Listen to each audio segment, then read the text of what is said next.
All you here who live beside the home of Ambient and Cadmus. In human life there's no set place which I would praise or blame. The lucky and unlucky rise and fall by chance day after day, and how those things are fixed for men no one can prophesy. But Creon, in my views, was once a man we all looked up to, for he saved the state, the land of Cadmus, from its enemies. He took control and reigned as its sole king and prospered with the birth of noble children.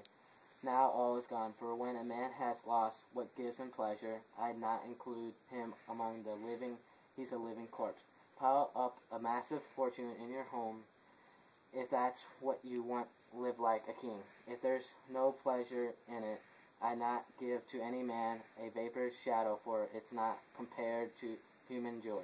Have you come with news of some fresh trouble in our hearts? They're dead, and those alive bear the responsibility of those who have died. Who did the killing? Who's lying dead? Tell us. Haman has been killed. No stranger shed his blood. At his father's hands, or did he kill himself? By his own hand, angry at his father for the murder. Tiresias, how your words have proven true. That's how things stand. Consider what comes next. I see Creon's wife, poor Eurydice. She's coming from the house. Either by chance or else she's heard there's news about her son. Citizens of Thebes, I heard you talking as I was walking out, going off to pray, to ask for help from Goddess Pallas Wise. I was unfastening the gate. I hear someone speaking of bad news about my family. I was terrified. I collapsed, fainting back into the arms of my attendants. So tell the news again. Oh, listen, I'm no stranger to misfortune. Dear lady, I'll speak of what I saw, omitting not one detail of the truth. Why should I ease your mind with a report which turns out later to be incorrect? The truth is always best. I went to the plain, accompanying your husband as his guide. Polynesius' corpse, still unlaminated, was unlamented, was lying there, the greatest distance off, torn apart by dogs. We prayed to Pluto and to Hecate, goddess of the road, for their goodwill and to restrain their age. We gave the corpse a ritual waste and burned what was left of it on fresh cut branches we piled up a high tomb of his native earth. Then we moved to the young girl's rocky cave, the hollow cavern of that bride of death. From far away one man heard a voice coming from the chamber where we put her without a funeral. A piercing cry. He went to tell our master, Creon, who has, as he approaching the place, heard the sound, an unintelligible scream of sorrow. He groaned and then spoke out with the bitter words. Has misery made me a prophet now? And am I traveling along the road that takes me to the worst of all disasters? I just heard the voice of my own son. Your servants, go ahead, get up there fast. Remove the stone piled on the entranceway. Then stand beside the tomb and look in there to see if there was Haman's voice I heard, or if the gods had been deceiving me. Following what our desperate master had asked, we looked in the furthest corner of the tomb. We saw Antigone held up in a nose. Fine woven linen. Haman had his arms around her waist. He was embracing her and crying out in sorrow for the loss of his own bride. Now among the dead, his father worked, and for his horrifying marriage bed, Creon saw him let out a fearful groan that then went inside and called out anxiously, "You unhappy by what have you done? What are you thinking? Have you lost your mind? Can't come out, my child. I'm begging you. Please come." But the boy just stared at him with savage eyes, spat on his face, and without saying a word, drew his two-edged sword. Creon moved away, so the body's blow failed to strike his father, angry at himself.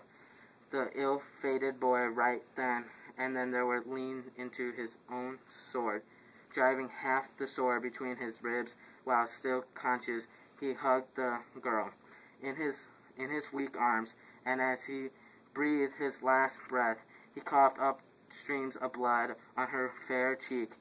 Now he lays there, corpse on corpse. His marriage has been fulfilled.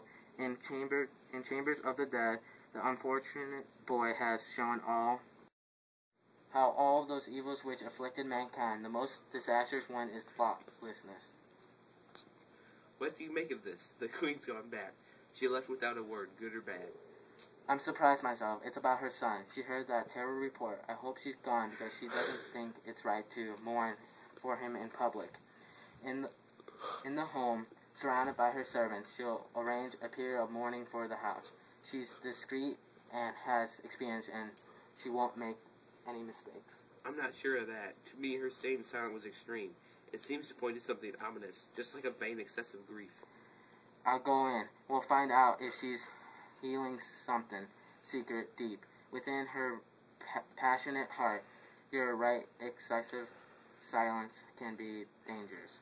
Here comes the king in person, carrying in his arms, if it's right to speak of this, a clear reminder that this evil comes not from some stranger, but his own mistakes.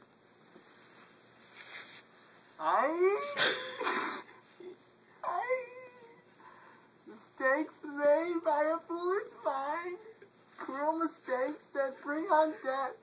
You see us here, all in one family, the killer and the kill, all the profanity of what I planned.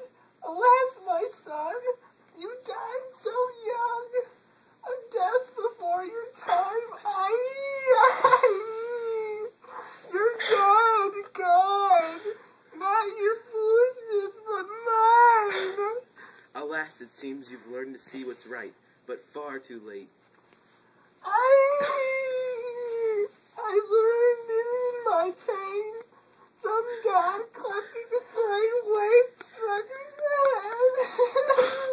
Then hurled me on the path in the wilderness, throwing down and casting underfoot what brought me joy. So sad, so sad. The wretched agony of human life. My lord, you come like one who stores up evil. What you hold in your arms and what you see before too long inside the house. What's that?